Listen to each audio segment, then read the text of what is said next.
ಎಲ್ಲ ರೈತ ಬಾಂಧವರಿಗೂ ನಮಸ್ಕಾರ. ಚಿನ್ನು ಫಾರ್ಮಿಂಗ್ ಯೂಟ್ಯೂಬ್ ಚಾನಲ್ಗೆ ಸ್ವಾಗತ. ರೈತರೇ, ಪ್ರಸ್ತುತ ಮೆಣಸಿನಕಾಯಿ, ಟೊಮೊಟೊ, ಹತ್ತಿ ಅಥವಾ ತರಕಾರಿ ಬೆಳೆಗಳಲ್ಲಿ ಮೈಟ್ಸ್, ವೈಟ್ ಫ್ಲೈ, ಟ್ರಿಪ್ಸ್ ಕಾಟ ಹೆಚ್ಚಾಗಿದೆಯೇ? ಹಾಗಾದರೆ ಇವತ್ತಿನ ವಿಡಿಯೋದಲ್ಲಿ ನಾವು ರೈತರ ಹೆಚ್ಚಿನ ಕೀಟನಾಶಕವಾದ ಸಿಂಜೆಂಟಾ ಪೆಗಾಸಿಸ್ನ ಬಗ್ಗೆ ಸಂಪೂರ್ಣ ಮಾಹಿತಿಯನ್ನು ತಿಳಿದುಕೊಳ್ಳೋಣ. ಇದನ್ನು ಯಾವ ಬೆಳೆಗಳಿಗೆ ಬಳಸಬೇಕು, ಎಷ್ಟು ಪ್ರಮಾಣದಲ್ಲಿ ಬಳಸಬೇಕು, ಇದರ ಬೆಲೆ ಎಷ್ಟು ಎಂಬುದನ್ನು ಈ ವಿಡಿಯೋದಲ್ಲಿ ಸಂಪೂರ್ಣವಾಗಿ ತಿಳಿಯೋಣ. ವಿಡಿಯೋವನ್ನು ಎಲ್ಲ ಸ್ಕಿಪ್ ಮಾಡದೆ ಕೊನೆಯವರೆಗೂ ನೋಡಿ. ಪೆಗಾಸಿಸ್ನ ಟೆಕ್ನಿಕಲ್ ಡೀಟೇಲ್ಸ್ ನೋಡುವುದಾದರೆ, ಡೈಫೆನ್ಥ್ರಾನ್ 50% WP ರೂಪದಲ್ಲಿ ಇರ್ತದೆ, ಪೌಡರ್ ರೂಪದಲ್ಲಿ ಇರುತ್ತದೆ. ಪೆಗಾಸಿಸ್ ಮುಖ್ಯವಾಗಿ ರಸಹೀರುವ ಕೀಟಗಳ ಅತ್ಯುತ್ತಮ ಪರಿಣಾಮಕಾರಿಯಾಗಿ ನಿಯಂತ್ರಣ ಮಾಡುತ್ತದೆ. ಅವುಗಳನ್ನು ನೋಡುವುದಾದರೆ ಮೈಟ್ಸ್, ವೈಟ್ ಫ್ಲೈ, ಟ್ರಿಪ್ಸ್, ಅಪಿಡ್ಸ್. ಮುಖ್ಯವಾಗಿ ಮೆಣಸಿನಕಾಯಿ ಬೆಳೆಗಳಲ್ಲಿ ಎಲೆಗಳು ಹಿಮ್ಮುಖವಾಗಿ ಮೂಡಿಕೊಳ್ಳುವುದನ್ನು ಇಂತಹ ಸಂದರ್ಭದಲ್ಲಿ ಪೆಗಾಸಿಸ್ ಅತ್ಯುತ್ತಮವಾಗಿ ಕೆಲಸ ಮಾಡುತ್ತದೆ.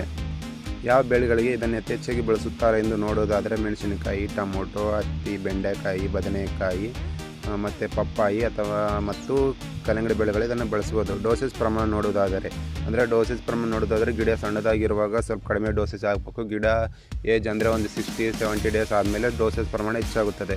ಅದನ್ನು ಗಮನದಲ್ಲಿಟ್ಟುಕೊಂಡು ನೀವು ಡೋಸೇಜ್ ಪ್ರಮಾಣವನ್ನು ಜಾಸ್ತಿ ಮಾಡ್ಕೊಳ್ತಾ ಹೋಗಬೇಕು. ಸಣ್ಣ ಪ್ರಮಾಣದಲ್ಲಿರುವಾಗ ನೋಡುವುದಾದರೆ 1.5 ಅಂದರೆ 1.5 ಗ್ರಾಮ್ ಅಷ್ಟು 1 ಲೀಟರ್ಗೆ ಬೆರೆಸಿ ಸಿಂಪಡಣೆ ಮಾಡಬೇಕು. ಸ್ವಲ್ಪ ದೊಡ್ಡದಾಗಿರುವಾಗ 1-2 ಗ್ರಾಮ್ ಅಷ್ಟು ಬಳಸಿದರೂ ಕೂಡ ಏನಾಗಲ್ಲ, ತೊಂದರೆ ಆಗಲ್ಲ.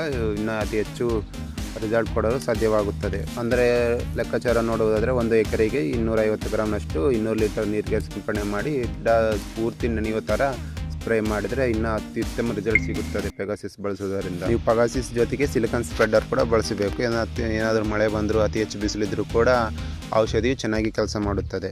ಇದರ ಪ್ರೈಸ್ ನೋಡೋದಾದರೆ ಇದನ್ನು 250 ಗ್ರಾಮ್ಸ್ ಬೆಲೆ ನೋಡಿದರೆ 600-700 ಅಂತರದಲ್ಲಿ ಇರ್ತದೆ. ಅಂದರೆ ಮಾರ್ಕೆಟ್ ಪ್ರೈಸು ನಿಮ್ಮ ಸ್ಥಳೀಯ ಡೀಲರು ಅಂಗಡಿಗಳ ಮೇಲೆ ಇದರ ಪ್ರೈಸು ಹೆಚ್ಚು ಕಡಿಮೆ ಇರ್ತದೆ.